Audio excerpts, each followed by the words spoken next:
Good morning, everyone. Thank you so much for being here. I want to thank, in particular, Elisa Magnata for her partnership and the team's partnership in hosting us here at Housing Assistance in Hyannis. You do such incredibly critical work in supporting people, families on the Cape, and we're grateful for that.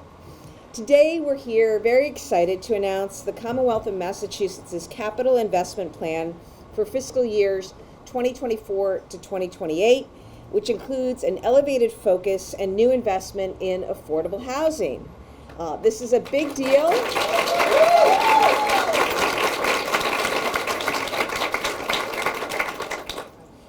This is I know, such an important issue for so many across the Cape, and so many who are here today with us are working very, very hard on these issues, and it's why we wanted to come very intentionally to the Cape to have this conversation, make this announcement about our capital investment plan, but importantly, highlight the focus on the investment that we need to make in housing in our state. In order to get to this point, I want to recognize the people that worked to make that possible. I'll start with our Secretary of Administration and Finance, Matthew Gorkowitz, who is here with me, along with members of his team, including Caitlin Connors, our Assistant Secretary for Capital, Timur Yantar, who is our Capital Budget Director, and many members of ANF who've helped really take in all the policy considerations and requests and think about how we as an administration can put forward a capital investment plan that really meets the needs of people across this state. So I want to thank you, Team ANF, for your great work.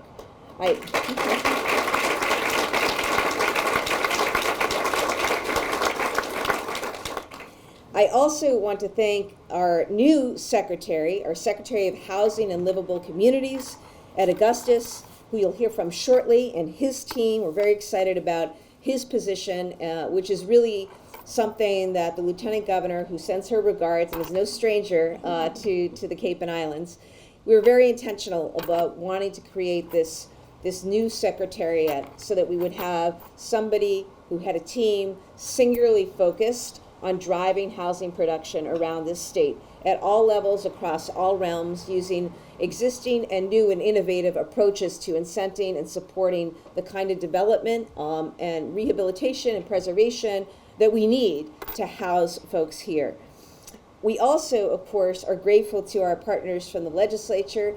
Folks here are so incredibly well represented by the men and women who serve in the State House, whose work benefits not only the people in their districts, but really people all across Massachusetts. And I've been grateful in particular for their partnership in the first 6 months of this new administration. And we start with our Senator, Julian Cyr. We also have, and I'm going to list everyone. We have Representative Kip Diggs, Representative Chris Flanagan, Representative Steve Exaros. We have Representative Sarah Peak. At some point, I know we'll be connecting with Representative Dylan Fernandez as well. But I just want to say thank you very much for all the work that you do. We have so many local officials here. Barnstable Town Manager Mark Ells is here. I know we have so many also select board folks and members of town committees representing. I think we have Barnstable, Orleans, Provincetown. Who have I missed? Mashpee. Okay, just to name a few. And I really appreciate it. Yeah, we got Leslie. I just say thank you very much for everything that you do, because a lot of the rubber meets the road right in our local communities, and I know those particular jobs are incredibly challenging, and so we are grateful for the partnership not only with our state delegation but also with our local delegation on housing and so many other matters moving forward. Advocates I also want to thank, who are part of our housing working group, have joined us today, including housing assistants.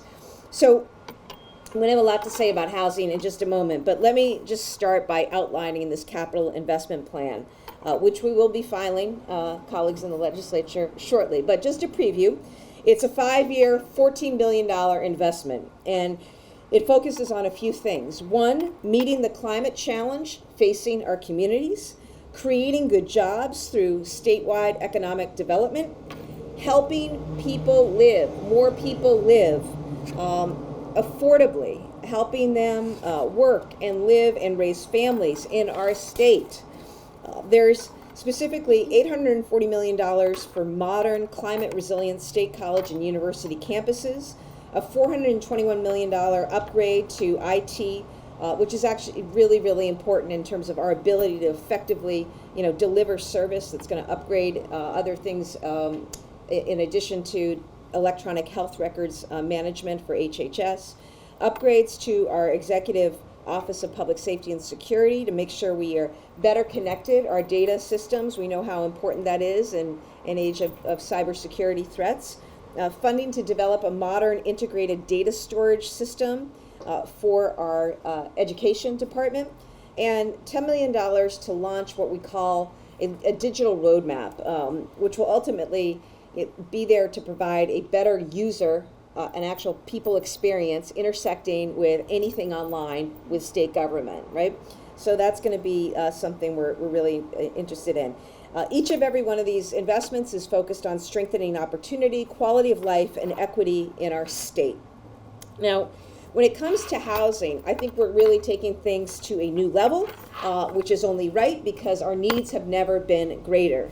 So this represents historic levels of funding. We're being creative in how this funding is working or will work to produce and preserve the greatest number of affordable homes.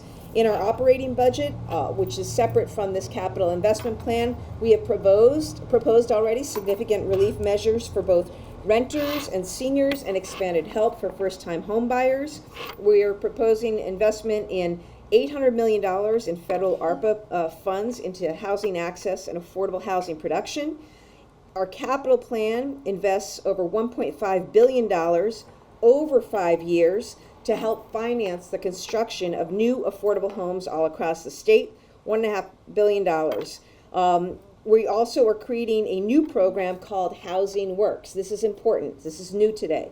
What it is something that's based on the MassWorks model for those of you in local government. The idea is let's build an infrastructure that helps us as a state better partner directly with cities and towns. It's going to be housed in Secretary Augustus's shop. It's going to have an initial investment of $97 million, and it's going to leverage existing programs and an infusion of new funding to create new flexible tools for developing affordable housing, preserving and rehabilitating existing stock. We estimate, we have big ambitions for what we want this to generate and do. In addition to this, our capital plan includes $120 million per year to preserve the state's existing public housing stock. It's over 40, nearly 50,000 units, and we've got to get those units livable, habitable, right? And we got to do that ASAP.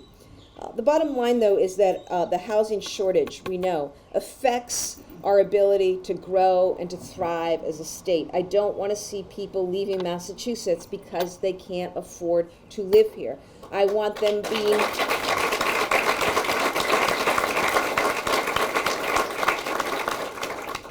I want them able to live here, to grow families here, to grow old here, right? And I want people from other states to come here to Massachusetts because, we're a place that makes sure you'll have access to health care. We protect people's civil rights. We protect voting rights. We do a lot of things really, really exceptionally well. But we got to work to make it affordable, and housing is absolutely central to that. And I want to say also that, Elisa and the team at Housing Assistance, who serve thousands of families across the Cape, that also includes hundreds of children, and that is profoundly poignant for me. Some of the children even contribute art depicted behind me that reflects what they envision home to be. And I want to thank Sherry Ann for her bringing the kids together to do that. The median sales price right now of a home here is $760,000. Yes. Unbelievable. Greater Boston's about $900,000. And people who are already housing insecure, they literally need a lifeline. And so that's what we're really focused on, taking this on head on. There were other things that I was going to mention about the capital plan, which read our press release, but basically more money and support for economic development. Our one-stop program, which we know is really important to a lot of cities and towns, $1.2 billion in investment there. $80 million for innovation, life sciences, advanced manufacturing, which we're looking to grow across the state. $19 million for MassWorks, as I mentioned before, as an important program. Cape Cod Bridges, I've been leaning hard into this, and I know how important it is. So, I've committed up to $700 million towards the bridges, and we are working hard closely with the Biden administration and the federal delegation on this. The capital investment plan includes an initial $260 million towards replacement. For another part of the state, but important nonetheless, in Springfield, the courthouse out there, we know our halls of justice need upgrades, and construction in our veterans' homes. And we've got a lot of veterans on the Cape. We need to take care of veterans all over the state. We got local transportation programs, $200 million for Chapter 90 funding for our local roads and bridges, which need help everywhere. $134 million in library construction. I'm particularly passionate about that. Massachusetts is home not only of the first public park and public school, but also public library. And we want to make sure that libraries are supported. $50 million in cultural facilities funds. This is important. I know so many of you understand how important arts and culture are to the fabric of community. That's so represented throughout the Cape and the islands. It's also an important economic driver. We've got a lot of people here who are in the creative economy. We want to support them.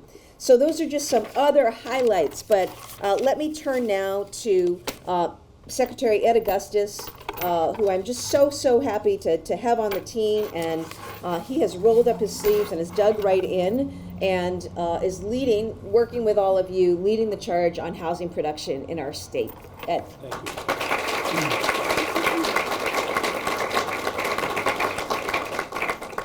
Well, thank you, Governor, and thank you again for the honor of taking on this important task on behalf of your administration and working with you and the Lieutenant Governor and the entire Cabinet to move the housing goals forward. I'm thrilled to be here with all of you. And Alyssa, to be with you again. Alyssa was on the working group that helped recommend the creation of this secretariat to really have somebody focused on housing production and the housing needs of Massachusetts. So I want to thank you for your leadership.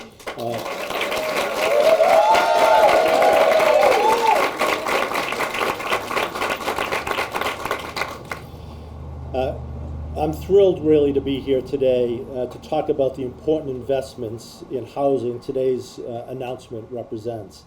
We know the statistics.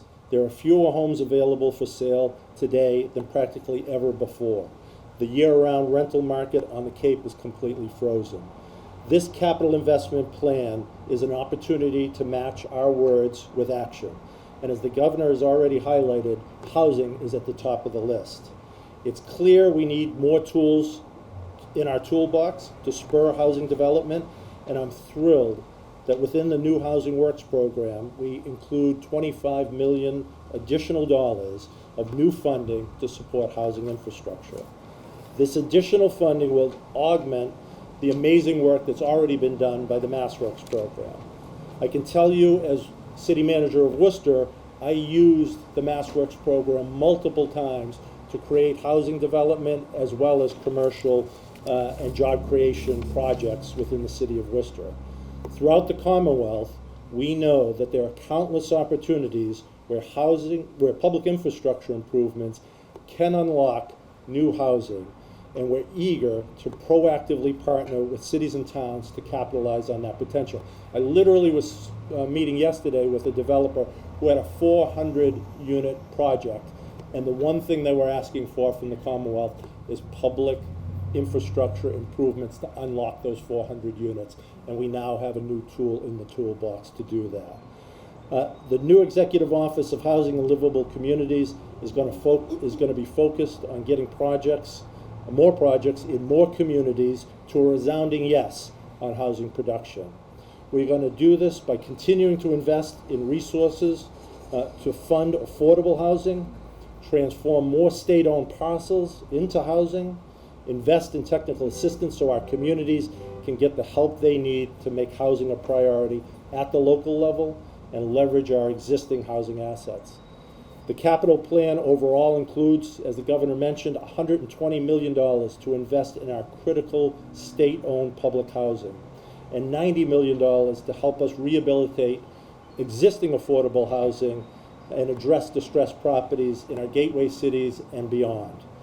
Keeping our existing housing stock is a vital part of the equation, and our state-aided public housing portfolio is another unique thing about Massachusetts.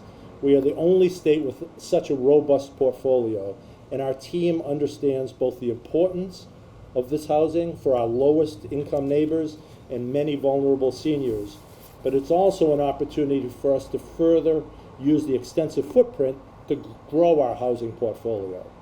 In Chelsea and Somerville, we are witnessing creative partnerships to bring more housing to these communities, and we've supported similar transformational projects in federally owned public housing in Boston and Cambridge. Just last week, I had the opportunity to join the Newton Housing Authority to celebrate 55 new affordable senior units built on land owned by the Newton Housing Authority. We have more than 230 housing authorities across Massachusetts and an incredibly talented ecosystem of affordable housing developers. There are many, many more opportunities for us to pursue. Today's numbers are big, more than $1.55 billion over the next 5 years, but we also have a big challenge ahead of us.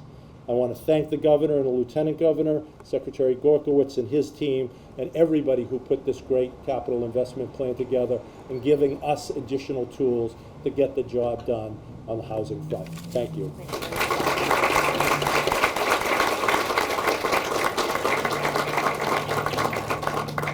It's so incredible for us to be here today and to see all of my colleagues and friends. Thank you, Governor. Thank you, Secretary Augustus and Gorgowitz. It's an honor to host you here today. And on behalf of my colleagues, my board of directors, friends and colleagues, we have so many community leaders here. Let me officially welcome you to Cape Cod.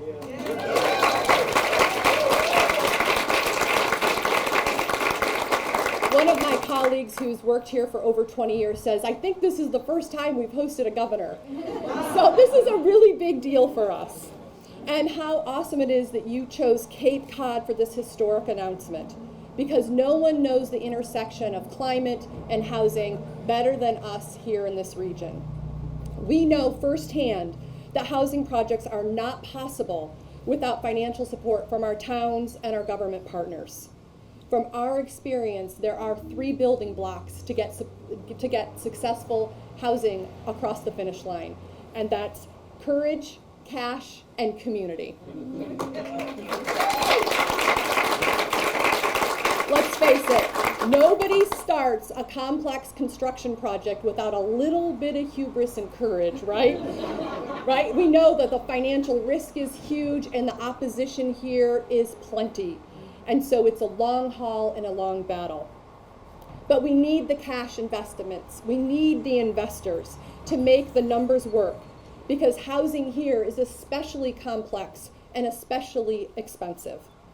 And we need our community. We need you all to support housing, support our work, and embrace our vision of a thriving community where people of all ages and incomes can live and thrive.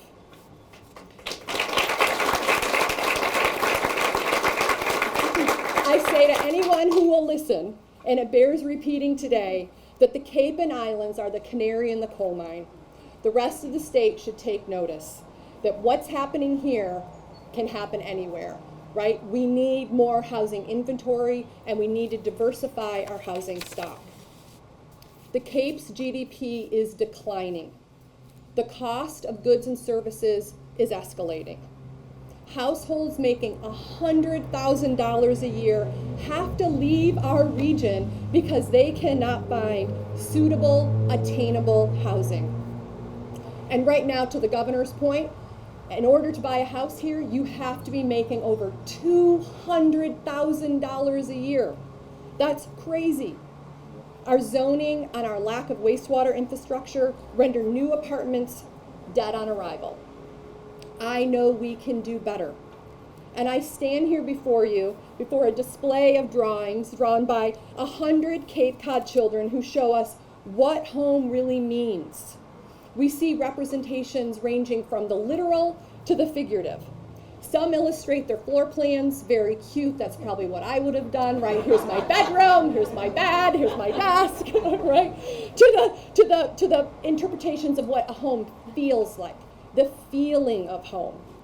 A place of safety, of love, of security. A place to grow and play, a place for families to make memories. And these drawings make us all smile and warm my heart. Right? But the artwork reminds us of our common goal. The reason we advocate for housing, the reason we make these investments is to ensure that children have homes to go to school in or go to school from and to grow from, that parents have stable housing to go to work from, and that grandparents can age in place. This is what makes a house a home. This is what makes a neighborhood, a community, a neighborhood. Right? The funding announced by our governor today allows for bold, courageous action throughout our state. So together we can build more housing for the children in our communities. So again, thank you, Governor, and thank you, Secretary, for your courage and your cash. It'll push us forward so we can do great things. And now it's all up to us to go back to our communities and put this investment to good use. Thank you.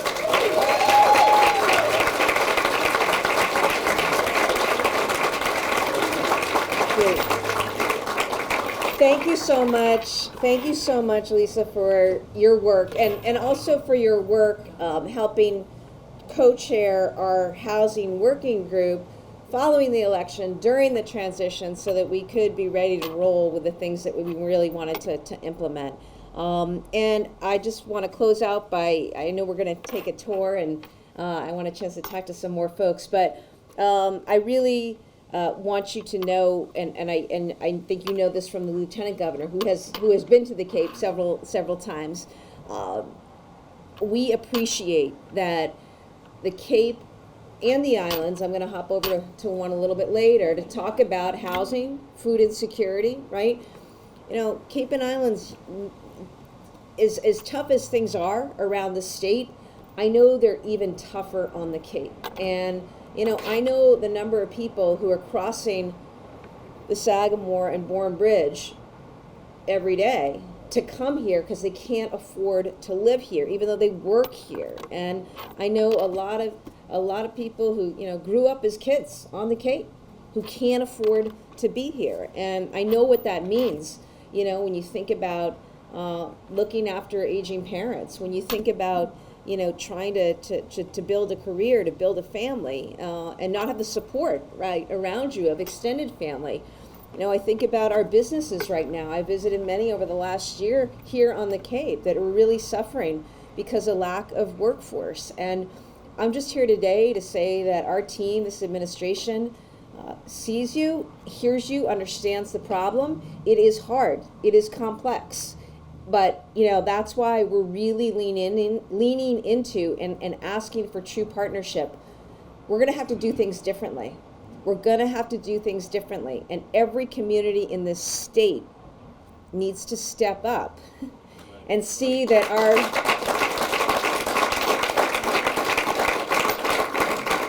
because our destiny as a Commonwealth is truly tied to one another.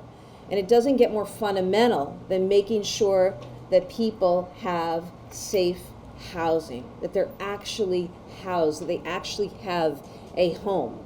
And so today is a start, and we look forward to working with our legislative colleagues and community leaders, and also with developers. We have to find ways to make the math work.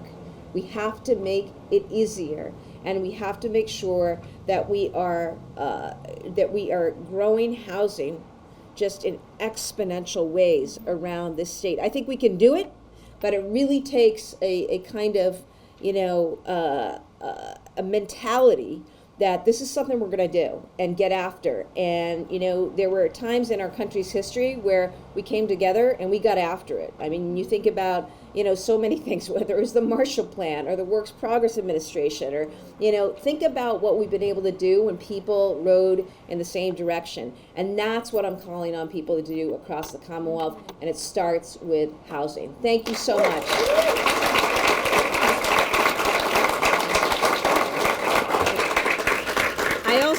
I also want to thank everybody. So much of our administration is leaning into climate, as you know, with our new climate chief driving that agenda. I want to thank you for the comments on, again, complicated and tricky septic systems, right? Real stuff.